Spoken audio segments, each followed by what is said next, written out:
আসসালামু আলাইকুম প্রিয় শিক্ষার্থী, প্যাসেজ নারেশনের আজকের এই ক্লাসে সবাইকে স্বাগত। প্যাসেজ নারেশন ক্লাস 8 থেকে শুরু করে ইন্টারমিডিয়েট এবং চাকরির লিখিত পরীক্ষাতে প্যাসেজ নারেশন থেকে কোশ্চেন এসে থাকে। তাই আজকের এই প্যাসেজ নারেশনের ক্লাসটি অতি গুরুত্বপূর্ণ।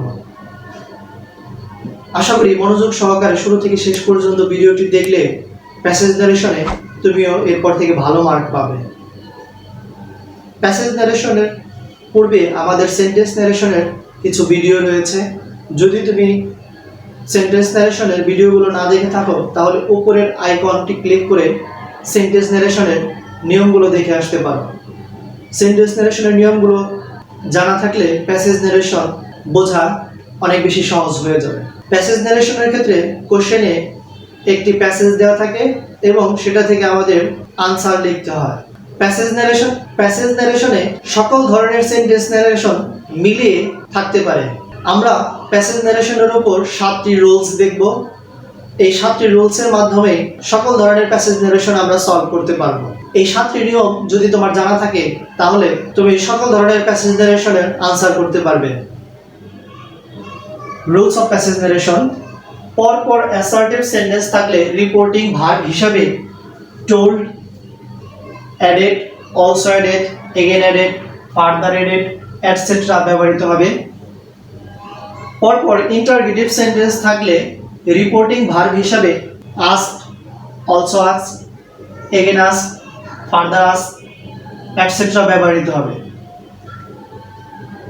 ইন্টারগেটিভ সেন্টেন্স এর পর ভিন্ন ব্যক্তির অ্যাসার্টিভ সেন্টেন্স থাকলে রিপোর্টিং ভার্ব হিসাবে রিপ্লাইড অথবা আনসার্ড ব্যবহার করতে হবে। অর্থাৎ প্রথমে একটি সেন্টেন্স ইন্টারগেটিভ এর থাকলে পরের সেন্টেন্সটি যদি অ্যাসার্টিভ থাকে এবং ভিন্ন ব্যক্তির থাকে তাহলে আমাদের এই পরের সেন্টেন্স এর জন্য রিপোর্টিং ভার্ব হিসাবে রিপ্লাইড ব্যবহার করতে হবে অথবা আনসার্ডও ব্যবহার করা যাবে। 4 নম্বর নিয়মে বলা হয়েছে সার থাকলে রিপোর্টিং ভার্বের পূর্বে রেসপেক্টফুলি বসবে। অর্থাৎ রিপোর্টেড স্পিচের মধ্যে যদি সার থাকে তাহলে আমাদের রিপোর্টিং ভার্বের পূর্বে রেসপেক্টফুলি শব্দটি ইউজ করতে হবে। রিপোর্টেড স্পিচে যদি ইয়েস থাকে তাহলে রিপোর্টিং ভার্ব হিসাবে রিপ্লাইড ইন দ্য অ্যাফার্মেটিভ অথবা আনসার্ড ইন দ্য অ্যাফার্মেটিভ লিখতে হবে।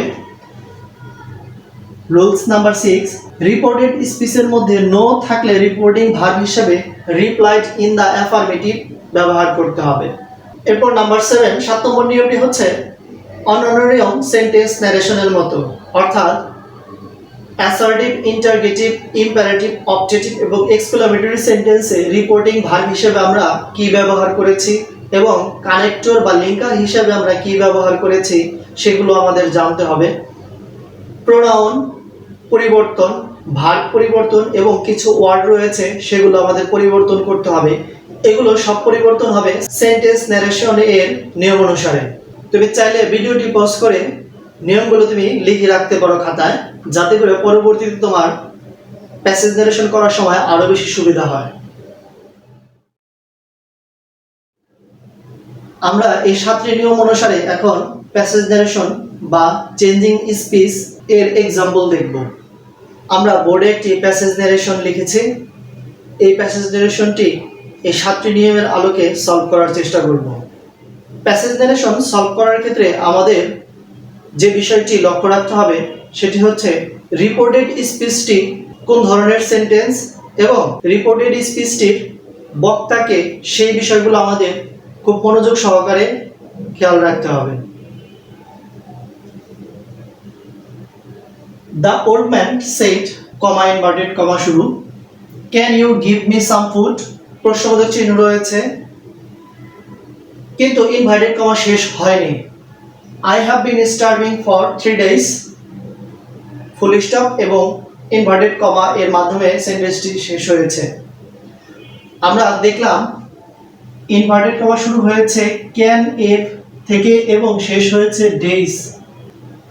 আমরা দেখলাম ইনভার্টেড কমা শুরু হয়েছে এখানে এবং শেষ হয়েছে এখানে। একই ইনভার্টেড কমা এর মধ্যে দুটি সেন্টেন্স রয়েছে। এই দুটি সেন্টেন্সের বক্তা একজন। The old man, the old man কাকে বলেছে আমরা এখনো পর্যন্ত বুঝতে পারছি না। এজন্য আমাদের পুরো প্যাসেজটি পড়তে হবে। The maid said. আমরা এখন দেখতে পেলাম দ্য মেড এখানে রয়েছে, অর্থাৎ দ্য ওল্ড ম্যান এবং দ্য মেড অর্থাৎ কুমারী মেয়ের সাথে কথা। Maid said comma inverted comma শুরু হয়েছে। Why do you beg, inverted comma শুরু হয়েছে কিন্তু এখানে ইনভার্টেড কমা শেষ হয়নি, প্রশ্নবোধক চিহ্ন অর্থাৎ interrogative sentence. Can't you work, প্রশ্নবোধকের মাধ্যমে শেষ হয়েছে এবং ইনভার্টেড কমা রয়েছে, অর্থাৎ মেড এখানে দুটি কথা বলেছে, হোয়াই ডু ইউ বেগ এবং কান্ট ইউ ওয়ার্ক, এই দুটি কথাই হচ্ছে দ্য মেডের। ওয়ার্কের পর যেহেতু ইনভার্টেড কমা শেষ এবং আবার ইনভার্টেড কমা শুরু হয়েছে, তার মানে হচ্ছে পূর্বের বক্তব্য এবং পরের বক্তব্যটি ভিন্ন জনের।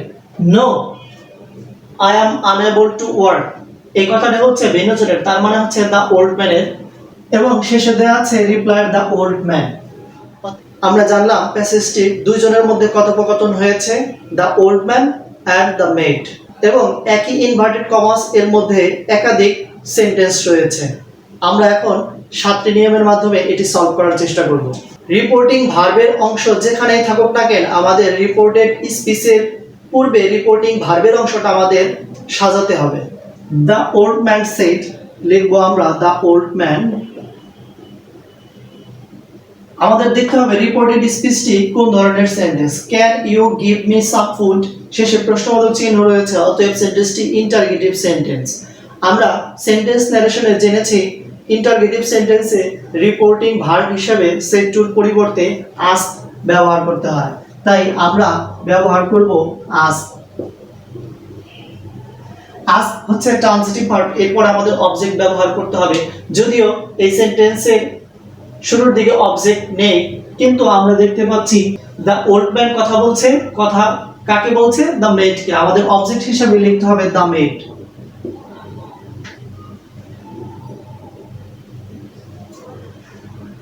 আমরা লিখলাম the old man asked the made. যেহেতু ইন্টারগেটিভ সেন্টেন্স, তাই আমাদের কানেক্টর বা লিঙ্কার হিসেবে ব্যবহার করতে হবে ইফ অথবা ডাব্লিউএস ওয়ার্ড। যেহেতু সেন্টেন্সটি শুরুতে অক্সিলারি ভার্ব দ্বারা শুরু হয়েছে, তাই এই সেন্টেন্সটি হচ্ছে ইয়েস নো কোশ্চেন, তাই আমাদের কানেক্টর হিসেবে ইফ ব্যবহার করতে হবে। ইফ ব্যবহার করলাম, এরপর আমাদের সেন্টেন্সটি অ্যাসার্টিভে পরিণত হবে, অর্থাৎ শুরুতে সাবজেক্ট এবং ভার্ব লাগবে। সেন্টেন্সের সাবজেক্ট হচ্ছে ইউ, সেকেন্ড পারসন, তাই পরিবর্তন করতে হবে আমাদের অবজেক্ট অনুসারে। অবজেক্ট হচ্ছে দ্য মেড, এর প্রোনাউন হচ্ছে শি। আমাদের সাবজেক্টের পর ভার্ব ব্যবহার করতে হবে। এই সেন্টেন্সের ভার্ব হচ্ছে can, modal auxiliary verb. Can এর পাস্ট টেন্স হিসেবে আমাদের কুড ব্যবহার করতে হবে। কুড এর পর মূল ভার্বের বেস ফর্ম গিভ, এরপর ফার্স্ট, অতএব আমাদের করতে হবে সাবজেক্ট অনুসারে। সাবজেক্ট রয়েছে the old man. The old man এর প্রোনাউন হচ্ছে হি। যেহেতু মি অবজেক্টিভ ফর্ম, অর্থাৎ ভার্বের পরে আমাদের অবজেক্টিভ ফর্ম ব্যবহার করতে হবে, তাই হি এর অবজেক্টিভ ফর্ম হচ্ছে হিম। অতএব আমরা লিখব হিম। সাম ফুড, কোনো পরিবর্তন হবে না। আমরা এই ফুড পর্যন্ত শেষ করতে পারলাম। I have been starving for 3 days, এই সেন্টেন্সটি হচ্ছে দ্য ওল্ড ম্যানের। অতএব এই সেন্টেন্সের জন্য আমাদের আবারও রিপোর্টিং ভার্বের অংশ সাজাতে হবে। যেহেতু সেন্টেন্সটি বলেছে দ্য ওল্ড ম্যান, আমরা লিখব হি। দ্য ওল্ড ম্যানের প্রোনাউন হচ্ছে হি। রিপোর্টিং ভার্ব হিসাবে যেহেতু সেন্টেন্সটি অ্যাসার্টিভ সেন্টেন্স, তাই আমরা সেড অথবা টোল্ড ব্যবহার করতে পারবো। টোল্ড কাকে বলেছে? টোল্ড হচ্ছে ট্রান্সিটিভ ভার্ব, তাই আমাদের অবজেক্ট লাগবে। অবজেক্ট হচ্ছে দ্য মেড। মেড এর প্রোনাউন হচ্ছে শি, কিন্তু ভার্বের পর আমাদের অবজেক্টিভ ফর্ম ব্যবহার করতে হবে, তাই এর প্রোনাউন হার লিখতে হবে।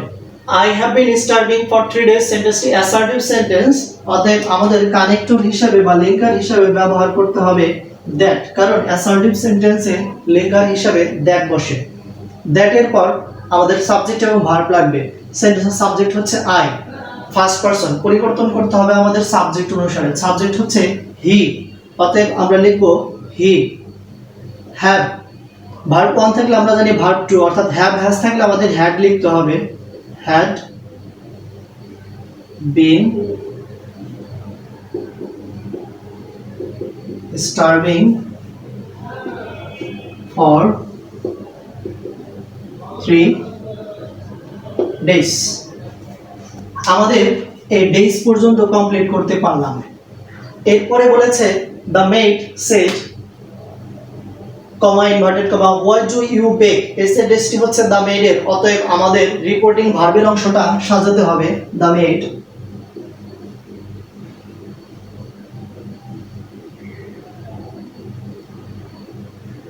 দ্য মেড যেহেতু ইন্টারগেটিভ সেন্টেন্স, তাই আমাদের রিপোর্টিং ভার্ব হিসেবে আস্ক ব্যবহার করতে হবে। ব্যবহার করলে আমরা আস্ক, আস্ক যেহেতু ট্রানজিটিভ ভার্ব, এরপর আমাদের অবজেক্ট ব্যবহার করতে হবে। দ্য মেড বলছে, অতএব কাকে বলছে? দ্য ওল্ড ম্যানকে। ওল্ড ম্যান এর প্রোনাউন হচ্ছে হি। ভার্বের পরে আমরা জানি অবজেক্টিভ ফর্ম ব্যবহার করতে হয়, হি এর অবজেক্টিভ ফর্ম হচ্ছে। আমাদের কানেক্টর বা লিঙ্কার হিসেবে ব্যবহার করতে হবে ডাব্লিউএস ওয়ার্ড, কারণ সেন্টেন্সে ডাব্লিউএস ওয়ার্ড রয়েছে। ওয়াই, ওয়াই হচ্ছে কানেক্টর, এরপর সেন্টেন্সটি অ্যাসার্টিভে পরিণত হবে, অর্থাৎ আমাদের সাবজেক্ট এবং ভার্ব লাগবে। সেন্টেন্সের সাবজেক্ট হচ্ছে ইউ, সেকেন্ড পারসন, পরিবর্তন হবে অবজেক্ট অনুসারে। অবজেক্ট হচ্ছে হিম, কিন্তু আমাদের সাবজেক্টিভ ফর্ম লাগবে হি। ডু দ্বারা প্রশ্ন করা হয়েছিল প্রেজেন্ট ইনডিফিনিট টেন্স, অতএব যেহেতু ভার্ব 1 আমাদের ভার্ব 2 করতে হবে, present indefinite tense do does দ্বারা প্রশ্ন করলে উঠে যাবে। মূল ভার্বের পাস্ট ফর্ম লাগবে, বেক এর পাস্ট ফর্ম হচ্ছে বেকড, ফুল স্টপ। আমাদের এই পর্যন্ত শেষ। কান্ট ইউ ওয়ার্ক, এই সেন্টেন্সটি হচ্ছে দ্য মেডের, অতএব আমরা লিখব শি। যেহেতু একবার মেড ব্যবহার করেছি, বারবার মেড না লিখে আমরা প্রোনাউন ব্যবহার করব শি। সেন্টেন্সটি ইন্টারগেটিভ সেন্টেন্স, তাই রিপোর্টিং ভার্ব হিসেবে আমাদের আস্কড ব্যবহার করতে হবে। কাকে বলেছে? হিম। আমাদের এখন কানেক্টর ব্যবহার করতে হবে, যেহেতু এটা ইয়েস নো কোশ্চেন, ইন্টারগেটিভ সেন্টেন্সের ইয়েস নো কোশ্চেনের জন্য কানেক্টর হিসেবে ইফ অথবা হোয়েদার ব্যবহার করতে হয়। আমরা ব্যবহার করলাম ইফ।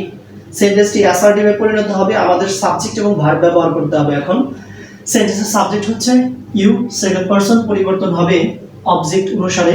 অবজেক্ট হচ্ছে হিম, এর সাবজেক্টিভ ফর্ম হচ্ছে হি, আমরা লিখব হি। ক্যান নট রয়েছে কান্ট, ক্যান এর পাস্ট টেন্স হচ্ছে কুড, অতএব আমরা লিখব কুড নট। ওয়ার্ড কোনো পরিবর্তন হবে না। ইনভার্টেড কমা শেষ হয়ে আবার শুরু হয়েছে no, I am unable to work, এই সেন্টেন্সটি হচ্ছে দ্য ওল্ড ম্যানের। যেহেতু পূর্বের সেন্টেন্সটি ইন্টারগেটিভ এবং এরপরের সেন্টেন্সটি অ্যাসার্টিভ, তাই আমাদের রিপোর্টিং ভার্ব হিসেবে রিপ্লাইড ব্যবহার করতে হবে। এছাড়াও যেহেতু সেন্টেন্সে নো রয়েছে, আমরা জানি নো থাকলে রিপ্লাইড ইন দ্য নেগেটিভ ব্যবহার করতে হয়। আমরা এখন সেন্টেন্সের সাবজেক্ট সাজাবো। দ্য ওল্ড ম্যান লেখা আছে শেষের দিকে, কিন্তু আমাদের ডাইরেক্ট থেকে ইনডাইরেক্ট করার জন্য শুরুতে রিপোর্টিং ভার্বের সাবজেক্ট ব্যবহার করতে হবে। দ্য ওল্ড ম্যান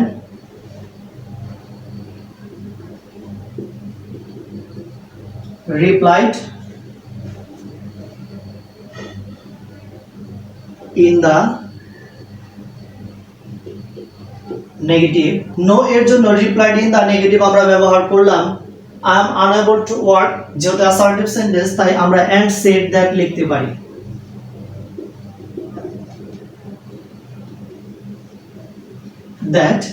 that হচ্ছে কানেক্টর, এরপর আমাদের সেন্টেন্সের সাবজেক্ট ব্যবহার করতে হবে। সাবজেক্ট হচ্ছে আই, ফার্স্ট পারসন, পরিবর্তন হবে সাবজেক্ট অনুসারে। সাবজেক্ট হচ্ছে দ্য ওল্ড ম্যান, এর প্রোনাউন হচ্ছে হি, অতএব আমরা লিখব হি। এম রয়েছে, এম এর ভার্ব টু হচ্ছে ওয়াজ অথবা ওয়্যার, হি এর সাথে আমাদের ওয়াজ ব্যবহার করতে হবে। আনএবল টু ওয়ার্ক কোনো পরিবর্তন হবে না।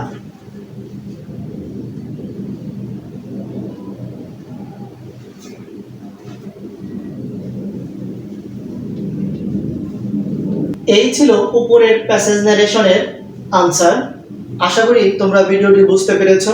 যদি বুঝতে কোথাও সমস্যা হয়ে থাকে তাহলে তুমি আবার ভিডিওটি পিছন থেকে টেনে আবার দেখতে পারো, তাহলে তোমার বুঝতে আরো বেশি সুবিধা হবে। আমরা আরো একটি প্যাসেজ নারেশন দেখব। শুরুতে রিপোর্টেড স্পিচটি রয়েছে, did people use stamps in those days, প্রশ্নবোধক চিহ্ন, সেড রফিক, অতএব প্রথম কথাটি বলেছে রফিক। কাকে বলেছে সেটা আমরা এখনো জানতে পারিনি। ইনভার্টেড কমার মধ্যে রয়েছে yes, said mister Jamil. Yes এই কথাটি হচ্ছে মিস্টার জামিলের। অতএব আমরা জানলাম কথোপকথন হচ্ছে দুইজনের মধ্যে, রফিক এবং মিস্টার জামিল। আরো একটি সেন্টেন্স রয়েছে, the first stamps were used in 1840। এই সেন্টেন্সটি হচ্ছে মিস্টার জামিলের কথা। ইনভার্টেড কমা শেষ হয়েছে এবং আবার ইনভার্টেড কমা শুরু হয়েছে। Are they easy to get now, inverted comma শেষ। অতএব এই সেন্টেন্সটি এবং এই সেন্টেন্সটি ভিন্ন জনের বক্তব্য। এছাড়াও পরে রয়েছে সেড রফিক, অতএব এই সেন্টেন্সটি হচ্ছে রফিকের। ইনভার্টেড কমা আবারও শুরু হয়েছে, they are very difficult to get, অতএব এই সেন্টেন্সটি হচ্ছে আরেকজনের, অর্থাৎ সেন্টেন্সটি হচ্ছে জামেলের। আমরা প্যাসেজটি পড়ে নিলাম, এখন আমরা সলভ করার চেষ্টা করব।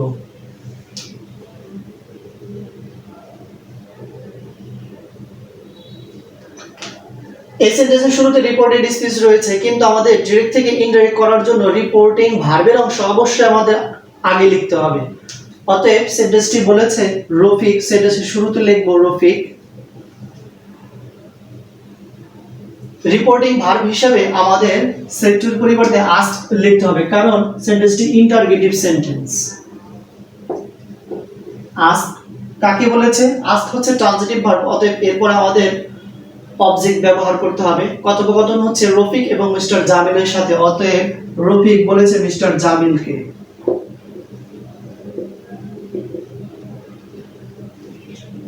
আমরা লিখলাম Rafiq ask mister Jamil. Did people use stamps in those days? এই সেন্টেন্সটি হচ্ছে ইন্টারগেটিভ ইয়েস নো কোশ্চেন, অতএব আমাদের কানেক্টর বা লিঙ্কার হিসেবে ব্যবহার করতে হবে ইফ অথবা whether। আমরা ব্যবহার করলাম ইফ, এরপর সেন্টেন্সের সাবজেক্ট লাগবে। এই সেন্টেন্সের সাবজেক্ট হচ্ছে পিপল, থার্ড পারসন, তাই আমাদের কোনো পরিবর্তন করতে হবে না। পিপল। ডিড দ্বারা প্রশ্ন করা হয়েছিল past indefinite tense, past indefinite tense থাকলে হবে পাস্ট পারফেক্ট টেন্স, অর্থাৎ ভার্ব টু থাকলে হ্যাড প্লাস ভার্ব থ্রি লিখতে হবে। অতএব আমরা পাস্ট পারফেক্ট করার জন্য হ্যাড ব্যবহার করব এবং মূল ভার্বের পাস্ট পার্টিসিপল ফর্ম ব্যবহার করব। ডিড দ্বারা প্রশ্ন করা হয়েছে, ডিড এর প্রয়োজন নেই, আমাদের ব্যবহার করতে হবে পাস্ট পার্টিসিপল ফর্ম ইউজ থেকে। Used stamps in those days. Yes, said Mr. Jamil. অতএব yes কথাটি হচ্ছে মিস্টার জামিলের, তাই আমাদের রিপোর্টিং ভার্বের অংশটা আগে লিখতে হবে। মিস্টার জামিল। yes এর জন্য আমাদের রিপ্লাইড ইন দা অ্যাফার্মেটিভ ব্যবহার করতে হবে।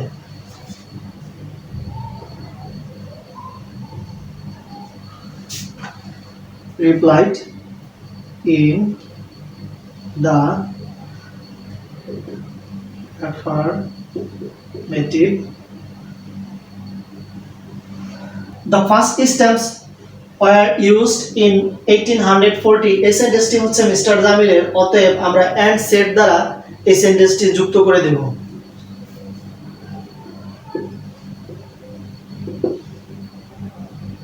সেট ব্যবহার করতে হবে কারণ সেন্টেন্সটি অ্যাসার্টিভ, তাই অ্যাসার্টিভ সেন্টেন্সে আমরা জানি কানেক্টর বা লিঙ্কার হিসেবে ব্যবহার করতে হয় দ্যাট, আমরা ব্যবহার করলাম দ্যাট।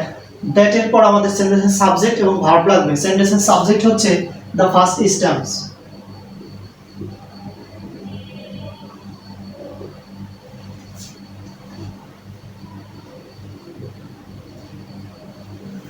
ওয়্যার হচ্ছে ভার্ব টু, আমরা জানি ভার্ব টু থাকলে হ্যাড প্লাস ভার্ব থ্রি লিখতে হবে, অতএব আমরা হ্যাড ব্যবহার করলাম। ওয়্যার এর ভার্ব থ্রি হচ্ছে বিন। ইউজড কোনো পরিবর্তন হবে না। ইন 1840। আমরা এ পর্যন্ত শেষ করতে পারলাম। এরপর আবার ইনভার্টেড কমা শুরু হয়েছে, তার মানে হচ্ছে দুটি কথা ভিন্ন জনের। Are they easy to get now said Rafiq. অতএব পরের কথাটি হচ্ছে রফিকের, আমরা লিখব রফিক। যেহেতু সেন্টেন্সটি ইন্টারগেটিভ সেন্টেন্স, তাই আমাদের রিপোর্টিং ভার্ব হিসাবে আস্ক ব্যবহার করতে হবে। প্রথম সেন্টেন্সটি ছিল রফিকের, রফিক প্রশ্ন করেছিল, আবারও প্রশ্ন করেছে, তাই আমরা ভাষাটাকে সুন্দর করার জন্য অলসো আস্কড ব্যবহার করতে পারবো। Rafiq also asked mister Jamil, এর প্রোনাউন হচ্ছে হি, আমরা লিখব হিম অবজেক্টিভ ফর্ম। কানেক্টিভ হিসেবে আমাদের ব্যবহার করতে হবে ইফ অথবা হোয়েদার। যেহেতু ইয়েস নো কোশ্চেন, তাই আমরা ইফ অথবা হোয়েদার ব্যবহার করব। ইফ ব্যবহার করলাম, সেন্টেন্সটি অ্যাসার্টিভে পরিণত হবে, আমাদের সাবজেক্ট লাগবে। সেন্টেন্সের সাবজেক্ট হচ্ছে দে, দে থার্ড পারসন, তাই আমাদের কোনো পরিবর্তন করতে হবে না। আর হচ্ছে ভার্ব ওয়ান, আমরা জানি ভার্ব ওয়ান থাকলে ভার্ব টু হয়, এম ইজ আর থাকলে ওয়াজ অথবা ওয়ার হবে। দে এর সাথে আমাদের ব্যবহার করতে হবে ওয়ার, ইজি টু গেট। নাও থাকলে আমাদের ব্যবহার করতে হবে দেন। আমরা এ পর্যন্ত সলভ করতে পারলাম। They are very difficult to get said mister Jamil. অতএব আমাদের রিপোর্টিং ভার্বের অংশ পরে থাকলেও আমাদের শুরুতে লিখতে হবে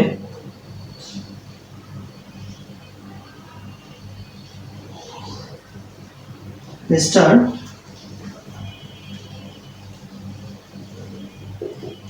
জামিল। যেহেতু প্রথম সেন্টেন্সটি প্রশ্নবোধক ছিল এবং পরেরটি অ্যাসার্টিভ সেন্টেন্স ভিন্ন ব্যক্তির, তাই আমাদের পরের সেন্টেন্সের জন্য রিপ্লাইড ব্যবহার করতে হবে। এখানে সেট থাকা সত্ত্বেও আমাদের রিপ্লাইড ব্যবহার করতে হবে এই সেন্টেন্সে।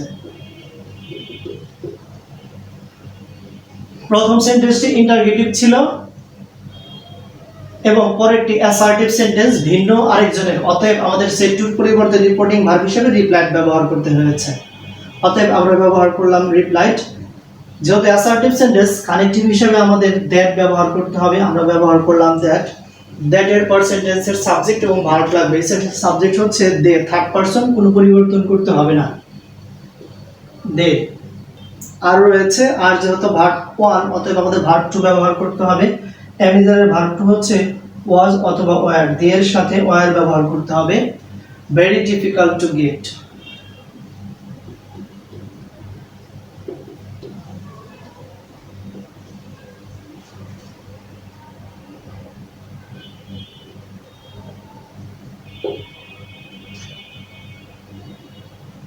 আমরা এই প্যাসেজ নারেশনটি দেখলাম। আশা করি এই প্যাসেজ নারেশনটিও তোমরা বুঝতে পেরেছো। যদি কোথাও বুঝতে সমস্যা হয় তাহলে তুমি আবার ভিডিওটি পুনরায় সে অংশটি দেখতে পারো। এই দুটি প্যাসেজ নারেশনের উপর যদি তোমার কোনো কোশ্চেন থাকে বা প্যাসেজ নারেশনের উপর যদি তোমার কোনো কোশ্চেন থাকে তাহলে তুমি আমাদের কমেন্ট করে জানাতে পারো। আশা করি মনোযোগ সহকারে দেখে থাকলে ভিডিওটি, এরপর থেকে তুমি প্যাসেজ নারেশন ভালোভাবে আনসার করতে পারবে এবং পরীক্ষায় ভালো মার্কস পাবে। যদি তুমি শিক্ষা, বিনোদন ও বিচিত্র সব চিত্র দেখতে পছন্দ করো তাহলে এখনই চ্যানেলটি সাবস্ক্রাইব করে রাখো এবং পাশে থাকা বেল আইকনটি প্রেস করে রাখো, যাতে করে আমাদের ভিডিওগুলো আপলোড করার সাথে সাথে তোমার নোটিফিকেশনে চলে যায়। সর্বশেষ সকলের সুস্বাস্থ্য, উজ্জ্বল ভবিষ্যৎ ও দীর্ঘায়ু কামনা করে আজকের ক্লাস এখানেই শেষ করছি। আল্লাহ হাফেজ।